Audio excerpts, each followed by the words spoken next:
आप देख रहे हैं प्राइम टाइम एट 9। मैं हूं आपके साथ दिव्यांश शर्मा। बात करेंगे सबसे पहले जम्मू कश्मीर की। जम्मू कश्मीर में नासूर बना आतंकवाद एक बार फिर फन उठाने लगा है। सेना के ऑपरेशन ऑल आउट ने घाटी से दहशतगर्दी का नामो निशान मिटा दिया था, जिससे आतंक के आकाओं की नींद उड़ गई थी। लोकसभा चुनाव में बम्पर वोटिंग के बाद अब विधानसभा चुनाव की आहट ने आतंक को पालने वालों की बेचैनी को बढ़ा दिया है, जिससे बौखलाए आतंक के ताबड़तोड़ हमले कर जम्मू कश्मीर में बह रही अमन की बयार और विकास की रफ्तार में रोड़ा अटकाने का मंसूबा बना रहे हैं। टेंशन की बात यह है कि आतंकियों का टारगेट कश्मीर से शिफ्ट होकर अब जम्मू की तरफ दिख रहा है।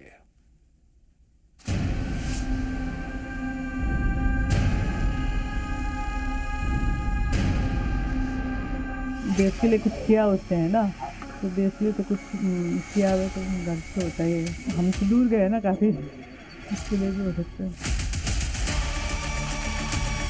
सबसे ज्यादा कैजुअलिटीज बॉर्डर पे कौन है? मिलिटेंट आया तो उसको रोकना किसकी जिम्मेवारी है? वो रीजनल पार्टीज की है क्या? डोडा में जो हुआ है ये तो एलओसी से बहुत दूर है, तो इसलिए बहुत तशवीशनाक और डेंजरस बात है ये। लेकिन 370 के बाद सब खत्म हो गया। क्या खत्म हुआ 370 के बाद? जो आतंकी इसमें शामिल हैं उसको छोड़ा नहीं जाएगा। वो बिल में भी होंगे तो तलाश कर उनको मौत के घाट उतारा जाएगा। हम लोगों ने ये नहीं सोचना चाहिए कि सब कुछ शांत है। ये इलाका दोबारा पाकिस्तान इसको इसलिए मैं कहूँगा एक्टिव करने की कोशिश कर रहा है। मुझे लगता है कि जल्द इन लोगों को मार गिराया जाएगा और ये पाकिस्तान की तरफ से कायरतापूर्ण चीजें बार बार हो रही हैं। क्या जम्मू आतंकियों का नया ठिकाना बनता जा रहा है? क्या जम्मू के लिए आतंकियों ने नई साजिश रची है? क्या शांत पड़े जम्मू को आतंकी दहशत से दहलाना चाहते हैं? क्या कश्मीर से अब आतंकी जम्मू शिफ्ट हो गए हैं? सवाल कई सारे हैं जो सामने आ रहे हैं, क्योंकि पिछले कुछ दिनों के अंदर आतंकियों ने जम्मू के अलग अलग इलाकों में एक के बाद एक हमले करके दहशत फैलाने की कोशिश की। इस हमले में आम लोगों के साथ सेना के जवानों को भी निशाना बनाया गया और कल फिर आतंकियों के हमले में सेना के 4 जवान शहीद हो गए।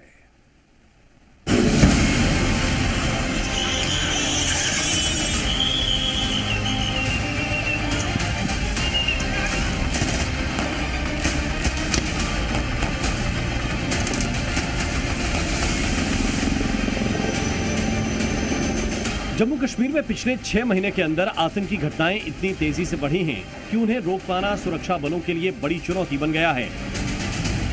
सीमा पार से आतंकी आते हैं, हमला करते हैं और फिर जंगल के रास्ते गायब हो जाते हैं।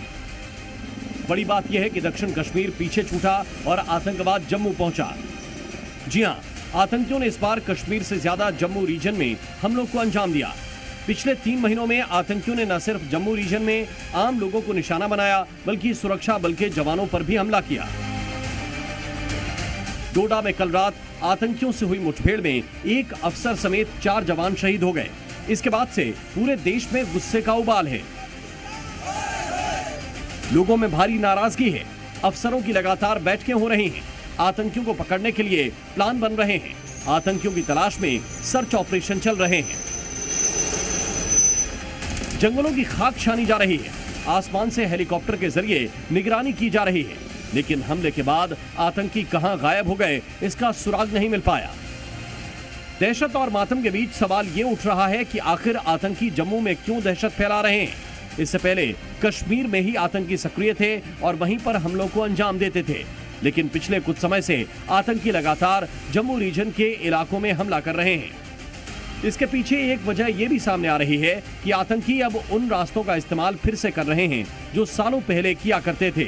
इन रास्तों में कई प्राकृतिक गुफाएं हैं जो सीमा पार से जुड़ी हैं, और इन्हीं गुफाओं का सहारा लेकर आतंकी आसानी से आते हैं और हमले के बाद इन्हीं गुफाओं से वापस चले जाते हैं।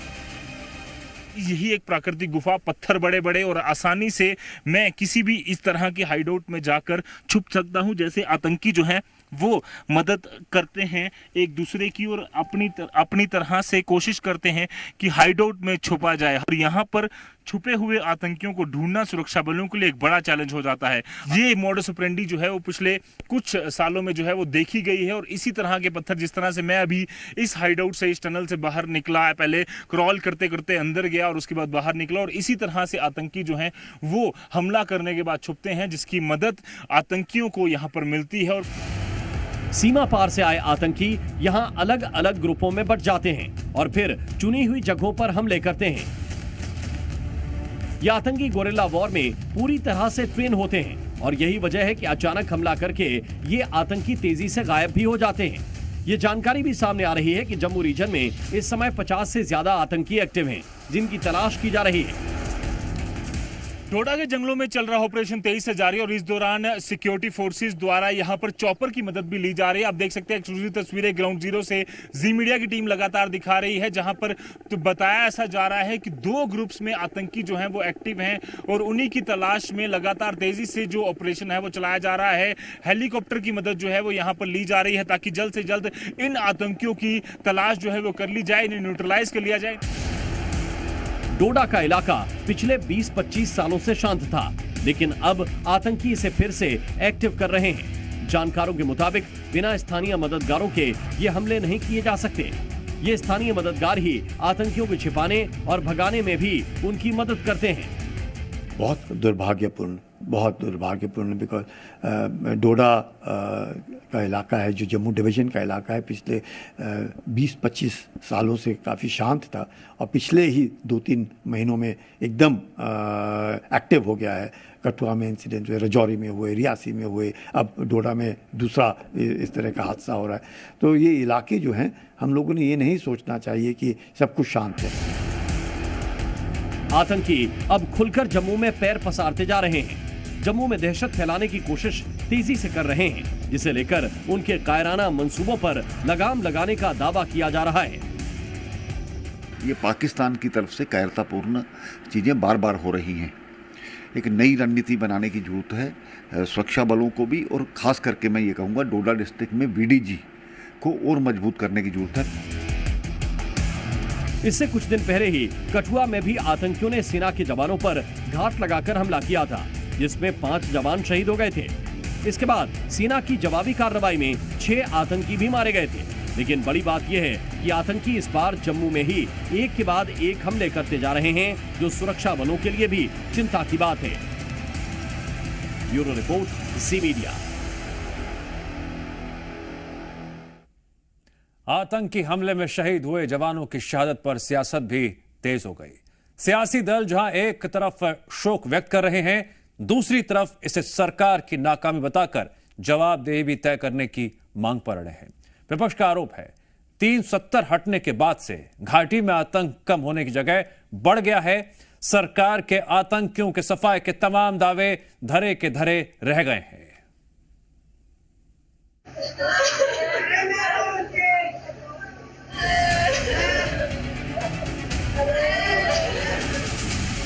डोडा में एक बार फिर हुए आतंकी हमले में शहीद जवानों के मामले में सियासत तेज हो गई।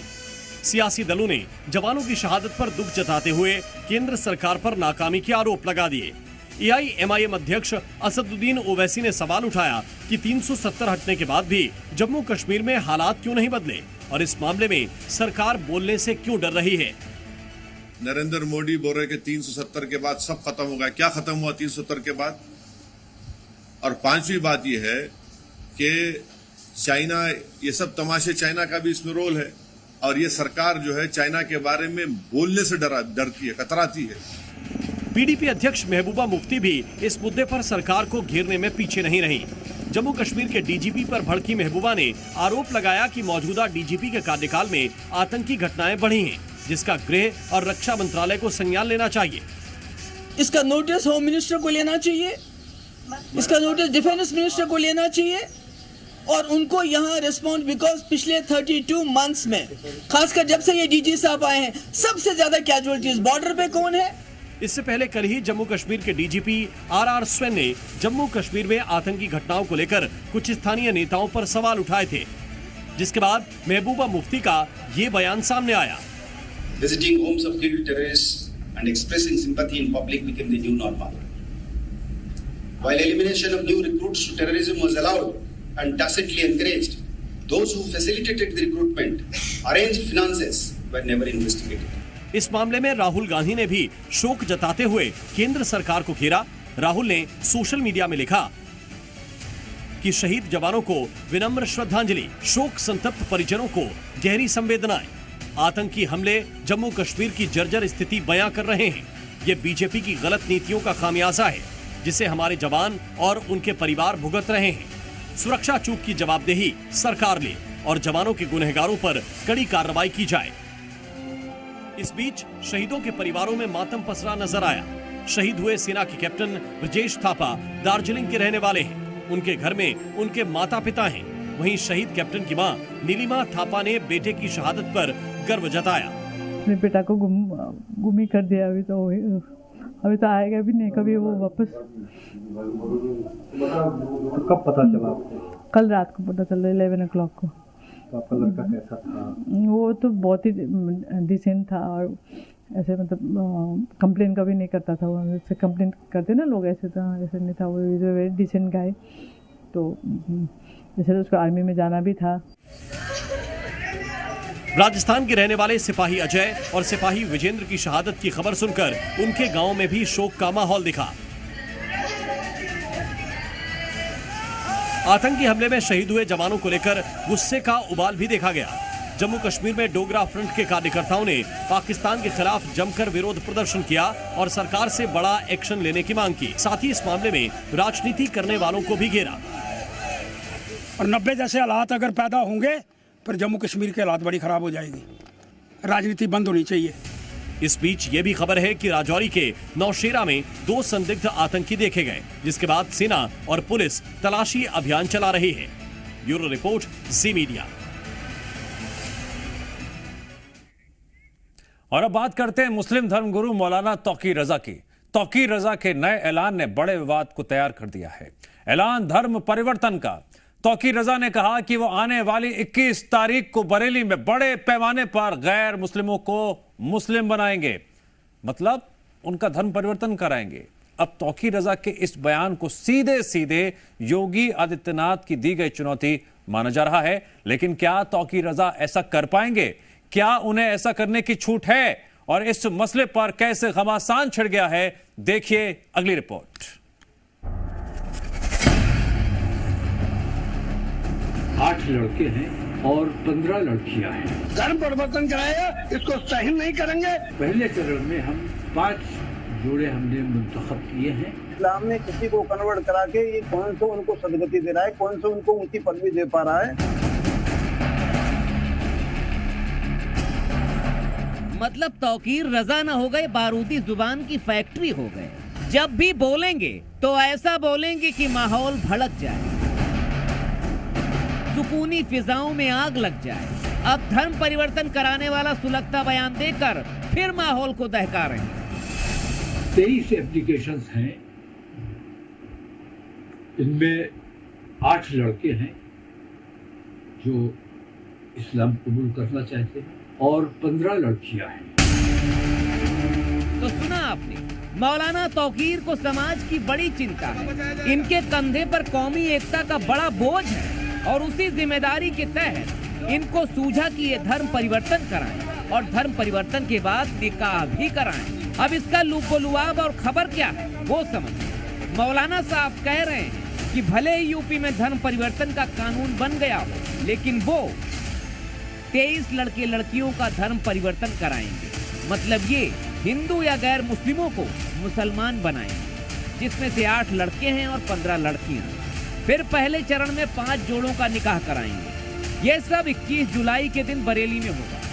सुबह 11 बजे खलील हायर सेकेंडरी स्कूल में ये सब होगा। धर्म परिवर्तन के बाद उसी दिन निकाह भी कराया जाएगा। इस काम के लिए इन्होंने जिला प्रशासन से इजाजत मांगी है, हालांकि वो अभी तक मिली नहीं। हम तो परमिशन मांग रहे हैं, शायद उन लोगों ने तो कभी परमिशन भी नहीं मांगी है। मैं पूरा हिंदुस्तान देख रहा हूँ, पूरे हिंदुस्तान में इस किस्म का मामला चल रहा है और परमिशन ना होने की वजह बताई जाएगी हमें कि किस वजह से परमिशन नहीं हो। जैसा कि हम आपको बता चुके हैं, कमाल की बात तो यह है कि मौलाना तौकीर रजा ये सब उस राज्य में कर रहे हैं जिस राज्य में धर्म परिवर्तन के लिए पहले ही बड़ा कानून बन चुका है और सूबे के मुख्यमंत्री योगी आदित्यनाथ खुद इस मुद्दे पर बेहद सख्त रहे हैं। और मौलाना जो कुछ कह रहे हैं ऐसे में उनके लिए आसान तो बिल्कुल नहीं। वो कानून क्या है वो भी हम आपको बताएंगे, लेकिन उससे पहले आपको ये भी जानना चाहिए कि मौलाना के बयान का रिएक्शन क्या। धार्मिक गलियारों में माहौल दहक उठा। हिंदू धर्म गुरुओं ने भी मोर्चा खोल दिया।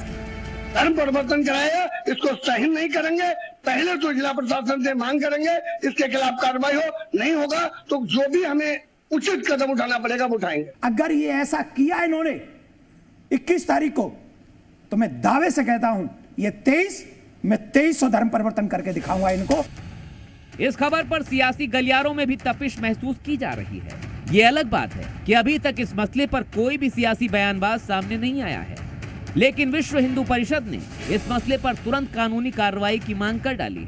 वो साफ हमें चैलेंज दे रहा है, तो ये बात समझ ले, उसकी ईंट का जवाब पत्थर से दिया जाएगा। अब सवाल ये उठता है कि वीएचपी धर्म परिवर्तन पर कानूनी कार्रवाई की मांग क्यों कर रहा है? तो उसके पीछे है यूपी में धर्म परिवर्तन पर बनाया गया कानून, जिसके मुताबिक जबरन या लालच से धर्मांतरण पर 10 साल की सजा हो सकती है। विवाह के जरिए धर्म परिवर्तन भी गंभीर अपराध माना जाएगा। जबरन धर्म परिवर्तन गैर जमानती अपराध होगा। 60 दिन पहले डीएम को आवेदन देना होगा। धर्म परिवर्तन कराने वाले व्यक्ति की पहचान की जाएगी। डीएम की अनुमति के बाद ही धर्म परिवर्तन हो पाएगा। सामूहिक धर्म परिवर्तन कराने वाले संगठनों का रजिस्ट्रेशन रद्द किया जा सकता है। सामूहिक धर्म परिवर्तन के मामले में 3 से 10 साल तक की सजा भी हो सकती है। कानूनी दखल के बीच बरेली प्रशासन भी एक्टिव हो गया है।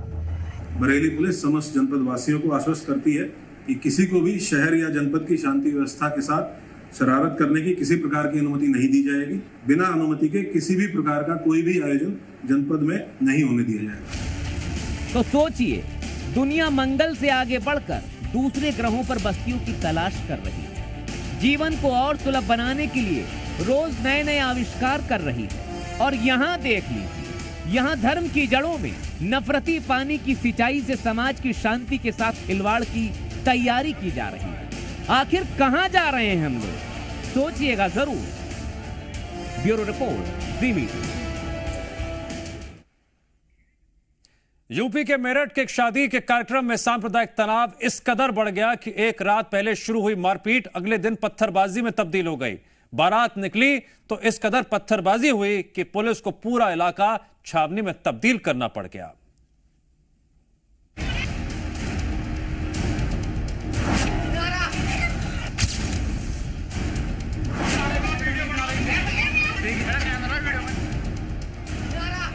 छत पर मौजूद कुछ लोग सकरी गली की तरफ पत्थर बरसा रहे हैं। पत्थर इतने बड़े हैं कि कैमरे में साफ साफ नजर आ रहे हैं।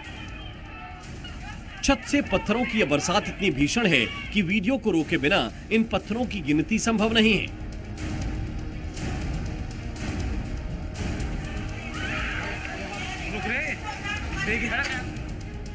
ये तस्वीर राजधानी दिल्ली से महज 95 किलोमीटर दूर मेरठ से सटे रसूलपुर की है, जहां मानसून के इस मौसम में पत्थरों की बारिश हो रही है।